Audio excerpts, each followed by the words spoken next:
du Conseil constitutionnel. J'ai dit tout à l'heure à ma première prise de parole combien j'étais honoré de reprendre la parole devant vous dans cette procédure contentieuse préélectorale. C'est un moment particulier, mais je vais m'en tenir au cadre que vous avez fixé vous-même, Monsieur le Président, après les interventions brillantes de mes conseils, y compris ceux qui ont fait une intervention volontaire dans le cadre de la procédure engagée par M. Yebka. Ma tâche est rendue extrêmement facile et je voudrais faciliter la vôtre en rappelant seulement ceci. Lorsque un citoyen camerounais est appelé à faire acte de candidature dans une opération électorale, il vérifie, en l'occurrence, s'agissant de l'élection présidentielle, si la formation politique qui présente sa candidature réunit les exigences fixées par la loi. En l'occurrence, ce que j'avais à faire était de vérifier d'abord si le Manidem est un parti politique légalisé. Il est apparu très clairement que c'est le cas, puisqu'il a été légalisé le 9 mars 1995. Si les instances compétentes pour porter ma candidature, et voilà que par la force des choses, ce que je voulais éviter, j'y entre, si dans l'organe qui me confère l'investiture a compétence pour le faire, au regard justement des textes de ce parti, vérification faite, c'était le cas. Dès lors que ces vérifications sont faites par rapport à la conformité de l'association qui va porter la candidature du candidat, ce qui lui reste à faire, c'est de fournir les pièces requises par la loi. Et c'est ce que nous avons fait en vertu des articles 117 et 122 du Code électoral. Il n'y a pas une seule pièce qui manque. Tellement évident que nous remplissions toutes les conditions requises que Elekam lui-même, à aucun moment n'a signalé une pièce qui manquait. Dans la procédure qui a précédé la nôtre, on a signalé par exemple l'absence de la lettre de présentation de candidature ou bien l'absence du versement des 30 millions. Rien de tel dans notre dossier.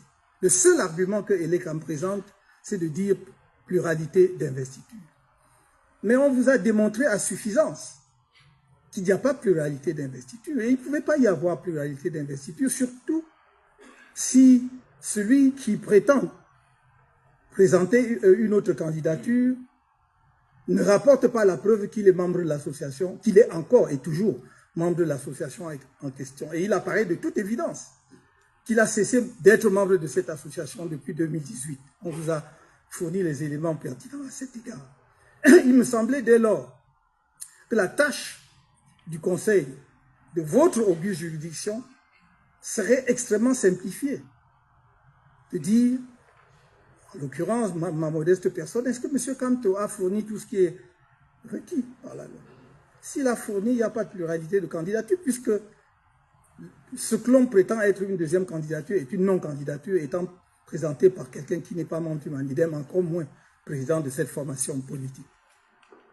Il me semble dans ces conditions, le problème étant ainsi posé, extrêmement simplifié, votre Conseil, dans son infinie sagesse, comme vous l'avez fait tout à l'heure sur la question de la jonction de procédure, doit pouvoir reconsidérer l'argumentaire présenté par l'honorable rapporteur de votre auguste juridiction à la lumière des débats. Nous ne devons pas, vous ne devez pas, Monsieur le Président, honorable membre du Conseil constitutionnel, donner l'impression que les débats, c'est pour le décor.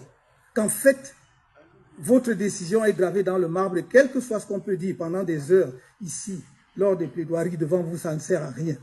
Il me semble que c'est pour vous éclairer davantage votre lanterne pour que votre décision soit la meilleure possible. Je ne vais pas ici, ça n'est pas le lieu, ça n'est ni le lieu ni l'occasion nous lancer dans d'autres considérations qui ne sont pas proprement et exclusivement juridiques. En disant ce que je viens de dire, vous devez simplement, Monsieur le Président, conclure que c'est à tort que Elekam a rejeté le dossier de candidature de M. Kanto puisqu'il satisfait à toutes les exigences prévues aux articles 117 et 122 du Code électoral. Et en le disant, justice sera rendue. Je n'ai pas de doute que vous saurez le faire.